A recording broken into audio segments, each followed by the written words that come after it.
Hello everybody and welcome back to the Rooster Twist YouTube channel. I am your host, that nerd from the last video, and I thought that today I'd take a break from all the boring nerd stuff to tell you guys about an experience I had during a job a couple years back. So some backstory: for my second job I worked at a dress shop. I know that seems a little weird for a guy, but a friend of mine said that I would get paid $9 an hour to pretty much just sit there and occasionally measure people for dresses and tux, which as a kid is a great deal. That job actually turned out to be one of the worst experiences of my life. I'll probably do sort of like a story time series about the different stuff that happened during this job, but for now I'd like to talk about the time that I met the Sons of Anarchy.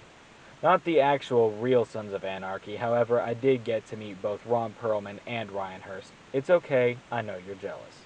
But one day while I was working, I was just sitting there minding my own business, and when all of a sudden this giant biker dude walks in. This guy had tattoos on his tattoos. He was the type of guy that looked like he'd be allowed into the Salty Spittoon. One of the patches on his vest said Outlaw Affiliated, which, in case you don't know, as the name suggests, the Outlaws are an outlaw biker club across America.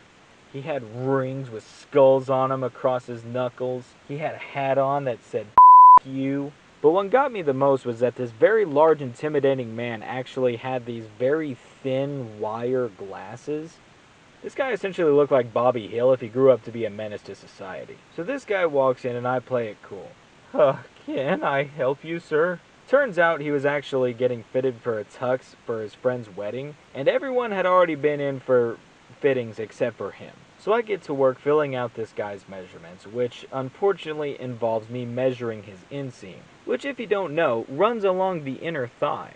So there I am with my face 5 inches from this man's junk, when he decides to ask me, "Hey, you aren't gay, are ya?" Now I'll admit, I was caught a little off guard at this question. I of course responded with, "No, I'm not, it's just a job. This is unfortunately one of the things that I have to do." To which he responds with, "Oh, I don't care if you are, but if you'd rubbed up on me, I would have had to gone out to my truck and grabbed my pistol." What? Why would you say that to somebody who just goes around saying, "By the way, if you did this one thing, I would have killed you"? After grabbing his measurements, I then had to have him try on different vests and jackets and stuff to make sure that everything would fit. I was having him try on a vest when I said, "Here you go, try this on, sir."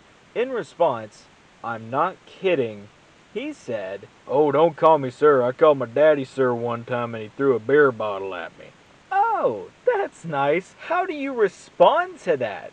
I'm sure it was out of love. Think of this like a learning experience for you. Well, it sounds to me like it was your fault. You're the one that called him sir. What is the correct way to respond to someone's messed up home life?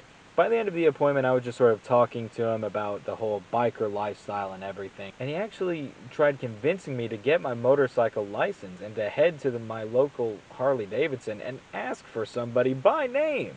He says to me, "Oh yeah, look for this guy and tell him Steamroller sent you." Apparently this man's name within his whole biker circle is Steamroller.